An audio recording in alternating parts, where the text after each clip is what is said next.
Hello guys, स्वागत है आप सभी का आपके अपने यूट्यूब चैनल एग्जाम्स डियर में। और आज हम स्टार्ट करने जा रहे हैं बी फार्म 4 सेमेस्टर का फार्माकोलॉजी 1 का 2018-19 का AQ का क्वेश्चन पेपर, जो कि आज हम आप सभी स्टूडेंट्स के साथ बहुत अच्छे से पॉइंट टू पॉइंट और हैंड रिटन फॉर्म में डिस्कस करने वाले हैं। तो चलिए आइए स्टार्ट करते हैं। और जो भी स्टूडेंट इस चैनल पे नए आए हैं वो इस चैनल को सब्सक्राइब करना ना भूलें, क्योंकि इसी चैनल पे आप सभी स्टूडेंट्स को बी फार्म 4 सेमेस्टर के सभी सब्जेक्ट के प्रीवियस 5 ईयर्स के क्वेश्चन पेपर सॉल्व कराए जाएंगे। अब यहाँ पे हम सबसे पहले बात करते हैं सेक्शन ए की। सेक्शन ए में हमारे 10 क्वेश्चन प्रेजेंट होते हैं, जिनमें से हमें सभी क्वेश्चंस को अटेम्प्ट करना पड़ता है। यहाँ पे हमारा एक क्वेश्चन जो है 2 मार्क्स का होता है, तो इसके अकॉर्डिंग हमारा सेक्शन ए कम्प्लीटली हो जाता है 20 मार्क्स का। अब यहाँ पे हमारा फर्स्ट क्वेश्चन आता है, define cross tolerance with example. अब इस क्वेश्चन में हमें क्रॉस टॉलरेंस की डिफाइन देनी है एग्जाम्पल के साथ। चलिए सबसे पहले हम बात करते हैं क्रॉस टॉलरेंस की, कि क्रॉस टॉलरेंस होता क्या है। Exposure to one drug can produce tolerance to another similar acting drugs. अब ये लाइन क्या कहती है कि जैसे हमने कोई एक ड्रग ली जिसका नाम है ए, ठीक है। ड्रग ए हमने जैसी बॉडी में इनटेक करी तो वो ड्रग ए जो है वो हमारा जो है टॉलरेंस प्रोड्यूस करेगा किसी अनदर ड्रग के खिलाफ, ठीक है। अब जैसे हमारा कोई और ड्रग थी जिसको हम बी मान लेते हैं, ठीक है। तो यहाँ पे हमारा जो ए ड्रग है जिसको हमने लिया है, वो ड्रग जो है वो हमारा ड्रग बी के अगेंस्ट में हमारा जो है टॉलरेंस जनरेट कर देगी हमारी बॉडी में, ठीक है। अब यहाँ पे हमारा ड्रग ए और ड्रग बी दोनों का जो एक्शन है वो हमारा सिमिलर होगा, ठीक है। चलिए इतना समझ आ गया आपको। बेसिकली हमारा क्रॉस टॉलरेंस में होता क्या है, कोई भी एक ड्रग दूसरी ड्रग के अगेंस्ट में टॉलरेंस जनरेट कर देती है हमारी बॉडी में, ठीक है। अब यहाँ पे हमारा एग्जाम्पल के तौर पे समझते हैं कि यहाँ पे हमारा अल्कोहल जो है, alcohol are relative tolerant to barbiturate and general anaesthetics, ठीक है। यहाँ पे हमारा अल्कोहल जो है इसको हम ड्रग ए मान लेते हैं, और यहाँ पे हमारा जो बारबिचुरेट्स हैं और जो हमारा जनरल एनेस्थेटिक्स हैं उसको हम ड्रग बी मान लेते हैं, ठीक है। अब जो भी पर्सन अल्कोहल लेते हैं, ठीक है, मतलब उन्होंने ड्रग ए ले लिया, ठीक है। अब ड्रग ए जो है वो हमारा टॉलरेंस जनरेट करवा देती है ड्रग बी के अगेंस्ट में, ठीक है। तो यहाँ पे जो भी पर्सन अल्कोहल वगैरह इंटेक करते हैं तो उन पर्सन में खासकर देखा गया है कि वो पर्सन जो है वो हमारा बारबिचुरेट और जनरल एनेस्थेटिक के टॉलरेंट होते हैं, ठीक है। चलिए अब इसको डायग्राम की हेल्प से समझते हैं। अब यहाँ पे हमारा 2 पर्सन है, ठीक है, जिसमें से हमारा एक पर्सन जो है वो हमारा अल्कोहल वगैरह इंटेक करता है और दूसरा पर्सन जो है वो हमारा नॉर्मल पर्सन है, मतलब वो जो हमारा अल्कोहल वगैरह इंटेक नहीं करता है, ठीक है।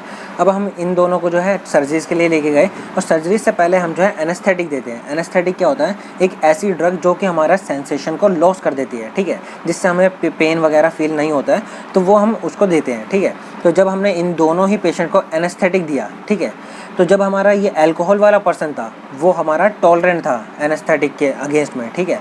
तो यहाँ पे हमारा एनेस्थेटिक ज़्यादा यूटिलाइज होगा। वहीं अगर हम बात करें नॉर्मल पर्सन की, तो यहाँ पे हमारा कम एनेस्थेटिक के अमाउंट में भी हमारा जो पर्सन है वो हमारा सेंसेशन जो है लॉस हो जाते हैं उसके। बट हमारा अल्कोहल की केस में हमारा जो पर्सन है उसके सेंसेशन लॉस नहीं हो पाते हैं, इसलिए हमें ज़्यादा अमाउंट देनी पड़ती है एनेस्थेटिक की उनको लॉस करवाने के लिए, ठीक है। तो बेसिकली इसका मतलब क्या होता है कि टॉलरेंस वर्ड का मतलब क्या होता है,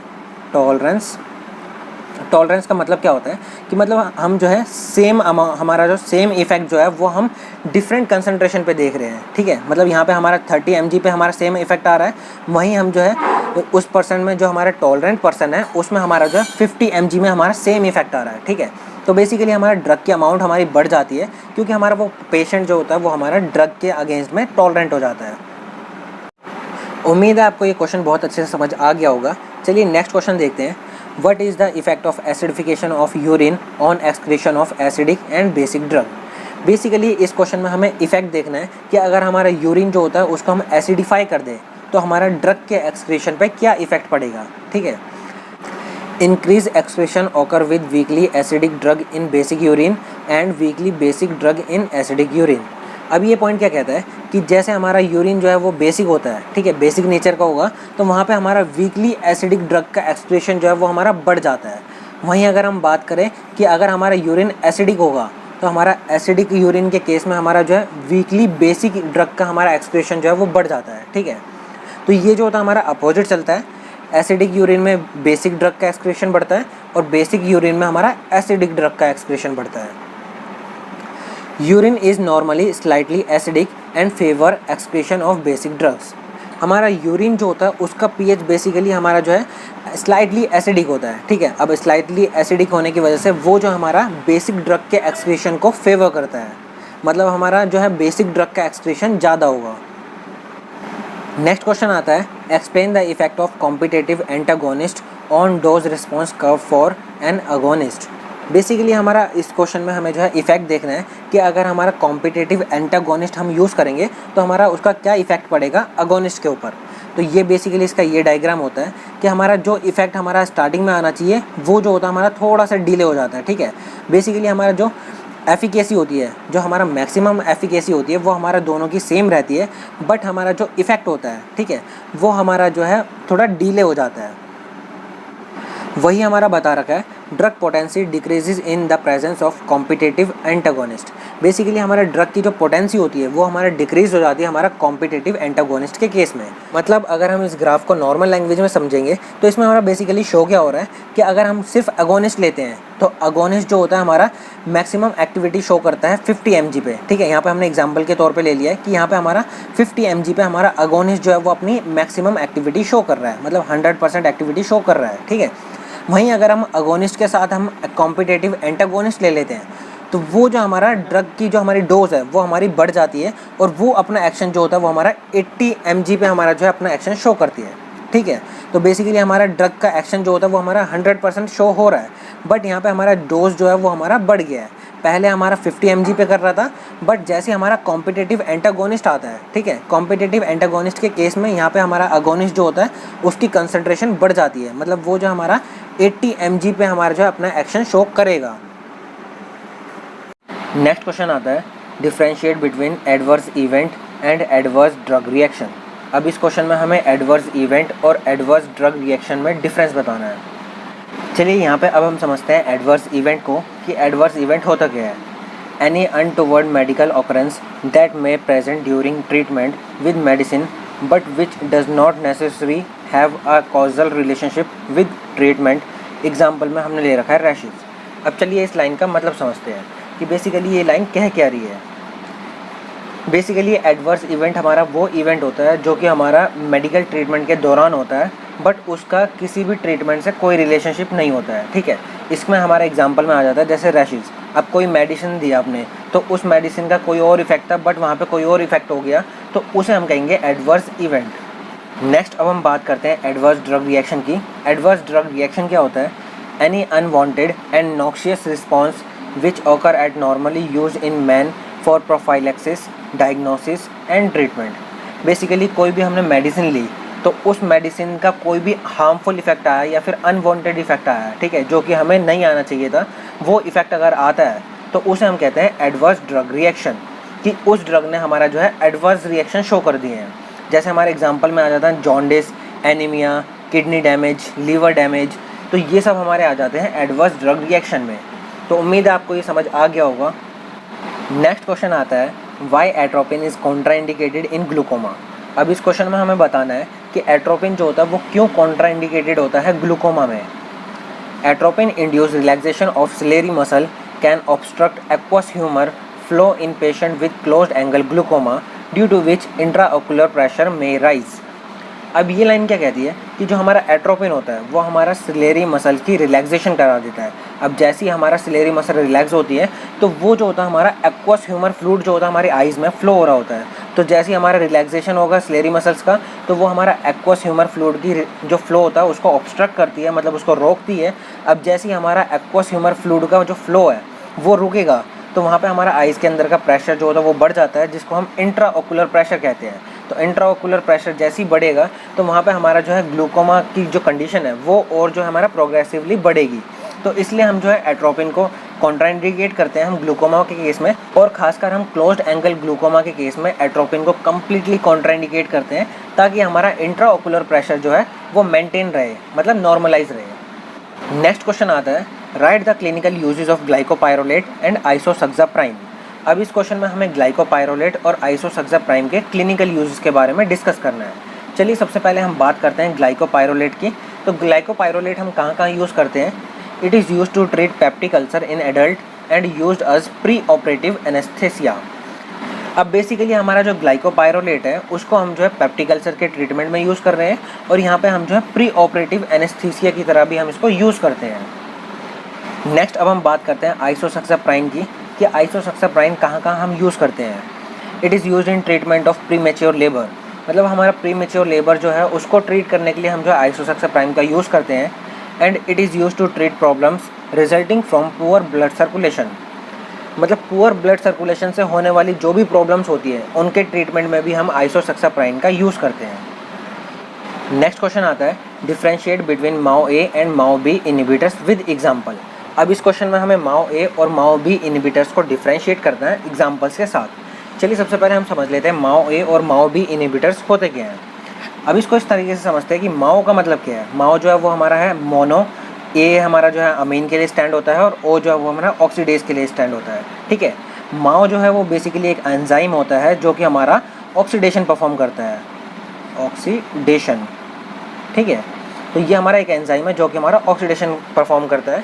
अब ये क्या है हमारा माओ ए और माओ बी इनहिबिटर्स। ठीक है, माओ ए क्या है, माओ ए जो है वो एक तरीके के इनहिबिटर्स हैं जो कि हमारा माओ ए एंजाइम्स के ऊपर एक्ट करते हैं। ठीक है, जैसे आप इसको समझ लीजिए कि ये हमारा है माओ ए एंजाइम। ठीक है, ये माओ ए एंजाइम है जो कि एक रिएक्शन को परफॉर्म करवा रहा है। ठीक है, यहाँ ए से जो है बी में कन्वर्ट कर रहा है। ठीक है, ए वाला कंपाउंड जो है वो हमारा ऑक्सीडाइज हो गया है और ये कन्वर्ट हो रहा है बी में। ठीक है, अब ये जो हमारा माओ ए वाला जो इनहिबिटर है, माओ ए वाला इनहिबिटर इस पर एक्ट करेगा और इस एंजाइम की एक्टिविटी को ख़त्म कर देगा, मतलब इसको स्टॉप कर देगा, इनहिबिट कर देगा। ठीक है, तो उसे हम कहते हैं माओ ए इनहिबिटर्स।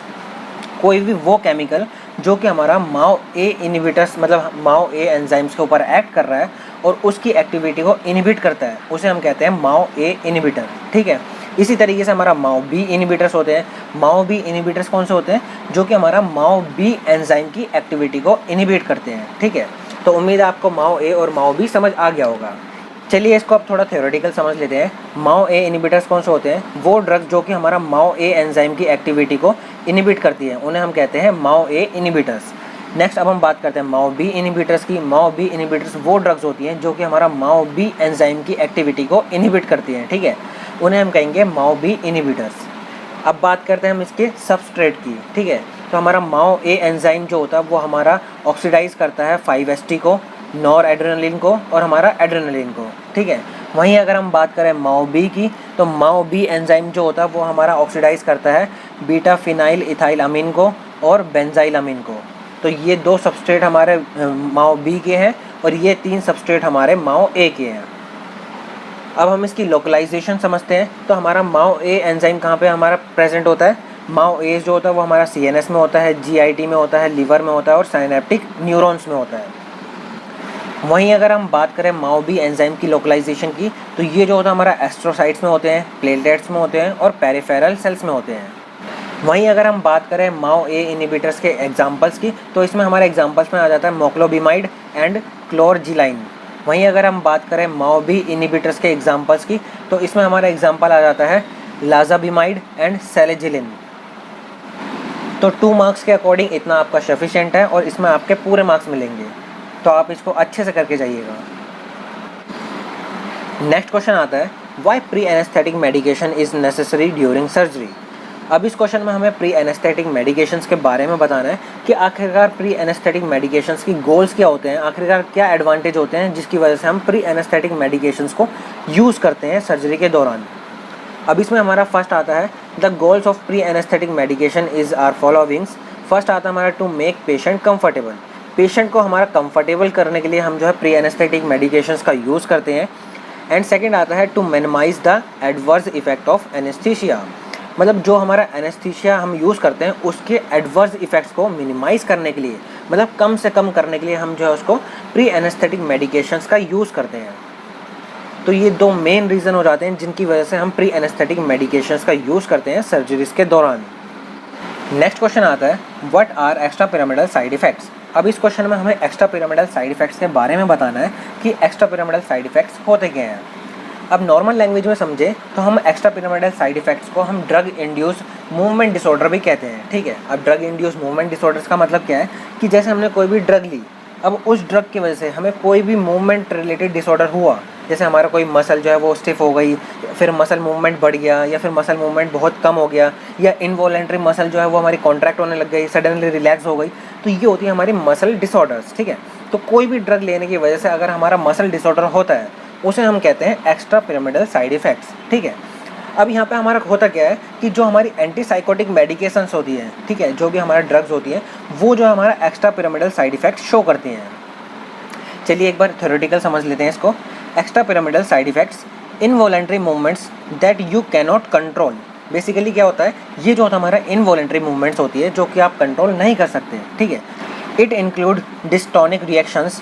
डिस्टोनिक रिएक्शंस क्या होती है, जिसमें हमारा इनवॉलेंट्री कॉन्ट्रैक्शन होता है मसल्स का, फेस मसल्स या फिर नेक मसल्स हो गई या एब्डोमेन मसल्स हो गई, तो उसका हमारा जो है इनवॉलेंट्री कॉन्ट्रैक्शन होता है, उसे हम कहते हैं डायस्टोनिक रिएक्शंस, ठीक है। इसमें हमारा आ जाता है डायस्टोनिक रिएक्शंस, अकाइनेसिया, ठीक है। डायस्टोनिक रिएक्शन आप समझ ही गए होंगे। अब बात करते हैं अकाइनेसिया की। अकाइनेसिया क्या होता है, हमारा loss of power of voluntary movement. जैसे हाथ की मसल्स है, लेग्स की मसल्स है, ठीक है, तो वो जो आप मूव नहीं कर पाओगे उसे हम कहते हैं अकाइनेसिया, ठीक है।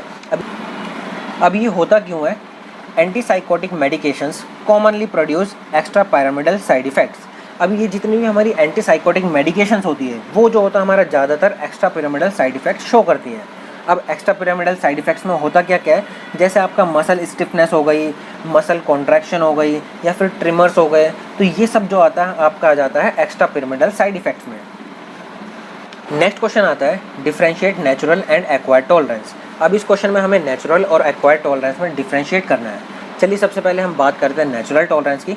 जैसे हमने वर्ड से समझ सकते हैं, नेचुरल मतलब हमारा ये जो है नेचर से मिलता है। अब बेसिकली क्या होता है, यहाँ पे हमारे कुछ स्पीसीज़ होती है जो कि टॉलरेंस शो करती है। अब टॉलरेंस क्या होता है कि हमारा जैसे कोई एनिमल है या फिर कोई भी मतलब पर्सन है, ठीक है, उसमें अगर जो है एक पर्सन में, हमारा नॉर्मल पर्सन में 20 mg पे ड्रग जो है इफेक्ट कर रही है, वही जो है उस पर्सन में, हमारे टॉलरेंट पर्सन में जो होता है 50 mg पे वो ड्रग इफेक्ट करती है, ठीक है। सेम इफेक्ट होता है बट डोज ज़्यादा होती है हमारी टॉलरेंस पर्सन में, ठीक है, तो उसे हम कहते हैं टॉलरेंस। अब यहाँ पे हमारा नेचुरल टॉलरेंस क्या है कि जो भी हमारा एनिमल है या फिर कोई स्पीसीज़ है, उसमें हमारा जो है टॉलरेंस जो है वो हमारा नेचुरली है, मतलब बाय बर्थ उसमें टॉलरेंस जनरेट है। चलिए इसको थोड़ा थ्योरेटिकल समझ लेते हैं। Species show less sensitivity towards drug due to inheritance, ठीक है। अब ये लाइन क्या कहती है, यहाँ पे हमारा कुछ स्पीसीज़ होती है जो कि हमारा ड्रग के अगेंस्ट में लेस सेंसिटिविटी शो करती है, ठीक है। अब ऐसा होता क्यों है, क्योंकि उनका जो इनहेरिटेंस होता है उसके वजह से ये हमारा जो है नेचुरल टॉलरेंस शो करती हैं। चलिए यहाँ पे हम एग्जांपल्स के साथ समझते हैं। यहाँ पे हमने एग्जांपल्स में ले रखा है रैबिट। रैबिट जो है एक ऐसी स्पीसीज़ है जो कि हमारा एट्रोपिन ड्रग की टॉलरेंस होती है, ठीक है। ये जो होता है हमारा नेचुरल टॉलरेंट होता है। बेसिकली हमारा रैबिट जो है उसको अगर हम एट्रोपिन एडमिनिस्टर कराएंगे नॉर्मल अमाउंट में, तो एट्रोपिन का इफेक्ट जो है वो बिल्कुल भी नहीं दिखेगा, ठीक है। वहीं अगर हम एट्रोपिन की अमाउंट बहुत ज़्यादा बढ़ा देते हैं, तब जाके हमारा एट्रोपिन जो है वो अपना एक्शन शो करेगा। तो ये हमारा बहुत ही अच्छा एग्जाम्पल हो जाता है नेचुरल टॉलरेंस का। चलिए नेक्स्ट अब हम बात करते हैं एक्वायर्ड टॉलरेंस की। एक्वायर्ड टॉलरेंस क्या होता है, जैसा कि आप नाम से ही समझ सकते हैं कि यहाँ पे हम कुछ सीख रहे हैं, ठीक है, मतलब हम जो है इन्वायरमेंट से कुछ सीखते हैं, एक्वायर्ड करते हैं, उसे हम कहते हैं acquired tolerance. This occur due to repeated use of drug in an individual who was initially responsive. अब ये लाइन क्या कहती है कि जैसे आपके कोई पर्सन है, अब उसने जो है किसी भी ड्रग का रिपीटेड यूज़ करा, ठीक है, मतलब बार बार वो ले रहा है, लंबे समय तक ले रहा है, ठीक है, तो वहाँ पे हमारा जो है एक्वायर्ड टॉलरेंस जनरेट हो जाती है। चलिए इसको एग्जांपल्स के तौर पे समझते हैं कि बेसिकली कोई पर्सन है, उसने हमारा कोई भी बारबिचुरेट लेना स्टार्ट करा, ठीक है, तो वो इनिशियली हमारा जो है 10 mg पे अपना एक्शन शो कर रहा था।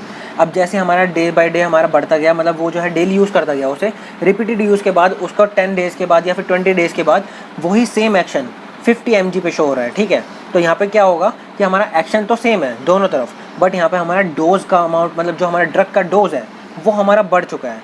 इसे ही हम कहते हैं एक्वायर्ड टॉलरेंस।